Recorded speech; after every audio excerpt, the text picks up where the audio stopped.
Chegamos à quarta aula sobre vetores aqui no canal Ciência TV. Lembra como terminou nossa última aula, a aula 3.3? Nós ficamos com um problema, que nós tínhamos uma operação de dois vetores que estavam interagindo, por exemplo, podem ser duas forças, que elas tinham, na verdade, como resultado final, elas tinham direções diferentes. Eu tinha deixado a aula 3.3 para trabalhar somente, exclusivamente, com operação de vetores quando as forças, as grandezas vetoriais que estão sendo aplicadas, quando elas possuíam a mesma direção. Ou seja, eu só estava somando grandezas que têm direção horizontal com horizontal, ou vertical com vertical. Hoje nós vamos dar um passo além. Nós vamos ver como dois vetores que possuem direções diferentes, como a gente vai trabalhar essa parte matemática aí.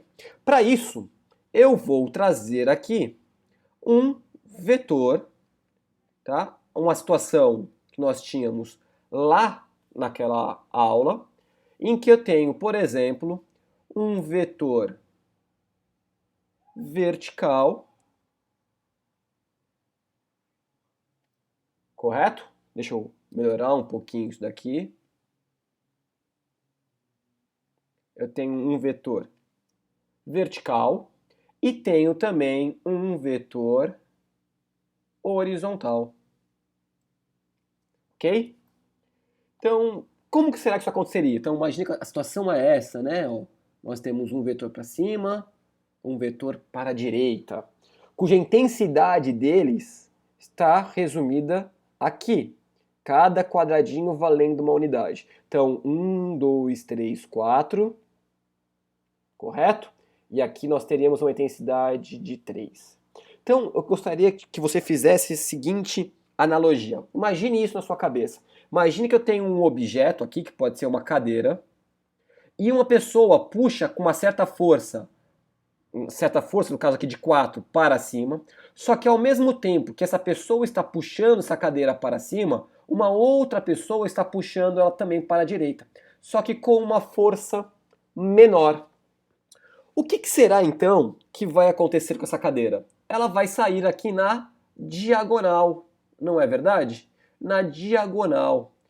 Como assim na diagonal? Então, o que nós vamos fazer é somar esses dois vetores. E tem inúmeras formas de se fazer isso. Eu vou te mostrar as duas e você vai determinar a que você escolhe, a que você achar mais fácil. Então, na verdade, quando nós formos somar vetores que possuem múltiplos, diferentes, direções, eu tenho que ligar sempre um vetor, cada partezinha dele, a seta do outro. Então aqui, o que nós faríamos para resolver isso? Solução 1, tá? Então eu tenho esse vetor aqui com 4, correto? Para cima. E eu vou somar a ele um vetor que tem 3, tem 3 aqui na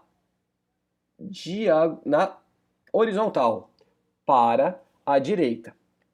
E o meu resultado vai ser, sabe o quê? Da onde eu comecei até onde eu cheguei. Eu vou mudar a cor para ficar mais claro para você a resultante. Qual seria o resultado disso, certo? Então esse seria o resultado.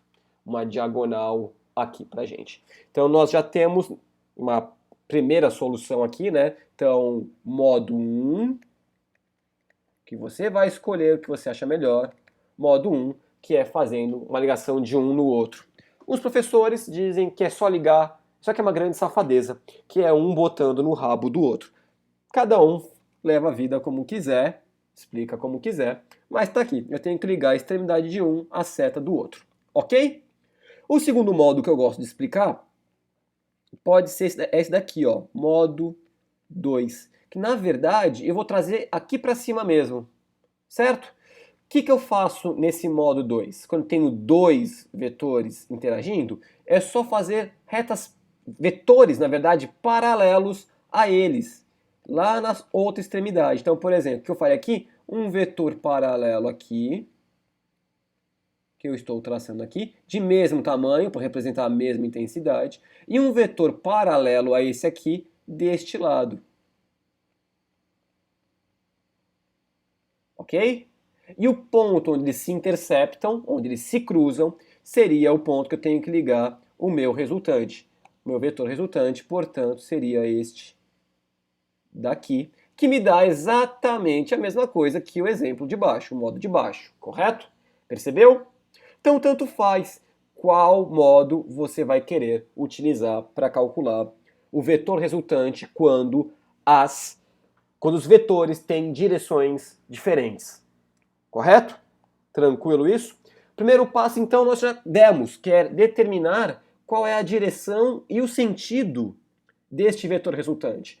Se você for parar para classificar esse vetor resultante aqui, ele tem qual direção? Diagonal, não é verdade? Então ele é diagonal. Para onde? Para cima e ao mesmo tempo para direita, correto? O que mais falta para a gente definir completamente esse vetor resultante?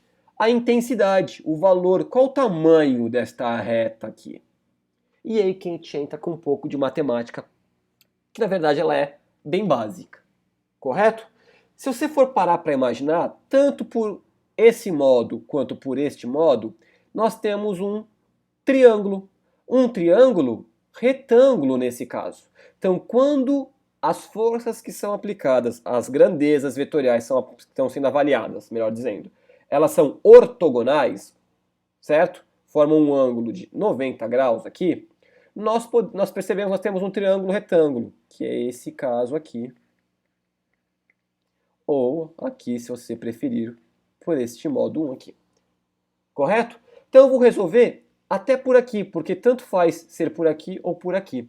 Então eu vou trazer para a gente os valores. Qual que era o valor desse vetor? 4, correto? Qual que é o valor deste vetor? 3. E esse vetor aqui, então, é o que eu quero descobrir, eu vou chamar de vetor resultante ou de x. Então eu vou chamar, na verdade, de R. R por quê? Resultante. Vou abreviar resultante como R, ok? O que nós podemos fazer? Se nós sabemos que isso aqui é um triângulo retângulo, o meu ângulo reto está aqui. Este meu lado, o que é mesmo? É a tal da hipotenusa desse triângulo, não é verdade? E esses outros dois lados são os catetos.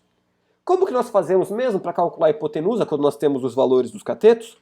Nós sabemos que a hipotenusa, que no nosso caso é r ao quadrado, é igual à soma dos quadrados de cada um dos vetores. Portanto, no nosso caso, vai ser quem? 3 ao quadrado mais 4 ao quadrado. Então, esse meu vetor resultante r ao quadrado vai ser igual a 9 mais 16. Passo a passo aqui, ó, r ao quadrado é igual a 9 mais 16 vai dar 25. E aí o que a gente faz para tirar esse quadrado aqui? A gente vai falar que r é igual a raiz quadrada de 25. Eu vou preparar uma aula a respeito do porquê tem que tirar raiz quadrada, o que é raiz quadrada, o que é um quadrado, que são umas aulas específicas de matemática, não que tenha um curso inteiro de matemática, mas algo bem interessante a respeito da matemática, já que a física, a química e até a biologia trabalham com bastante matemática. Correto? Então, resultante aqui é só tirar a raiz quadrada de 25 e a gente sabe então que a raiz quadrada de 25 são 5. Correto? Então aqui eu sei que eu tenho um tamanho de 5 unidades, aqui de 4 e aqui 3. Perfeito? Correto? Vamos fazer mais um exemplo? Não custa nada, né? Vamos fazer um exemplo aqui, ó. E se eu tivesse este vetor aqui, ó? 1, 2, 3, 4, 5... 6. Ficou feio, né? Vamos fazer direitinho. 1, 2, 3, 4, 5, 6. Pronto. Interagindo com esse aqui. 1, 2, 3, 4, 5, 6, 7. Vamos parar aqui no oitavo. Esses dois vetores atuam assim, um vertical para baixo e um horizontal para a direita. Intensidade aqui, 6. Intensidade aqui, 8. Vamos imaginar que seja uma força. E vamos imaginar também que eu tenho aqui ó, um bloquinho, uma caixinha, sendo puxada por forças assim, correto? Uma pessoa puxa essa caixa para cá com 6 newtons de força e essa pessoa puxa essa caixa para baixo com 8 newtons de força. A questão é para onde que essa caixa vai? Tanto faz você escolher um método ou outro, a gente sabe que o nosso resultado vai ser essa diagonal aqui, que eu vou usar o método 2 ali que eu mostrei para vocês. Então eu estou traçando as paralelas e sei, obviamente, que ele vai se encontrar aqui. Então eu vou trazer aqui uma reta representando esse meu vetor indo até aqui. E a direção dele, além de ser diagonal, tem um sentido para baixo, para direita, correto? Então, definindo esse vetor lá, qual que é a direção? A direção dele, ela é diagonal. E o sentido?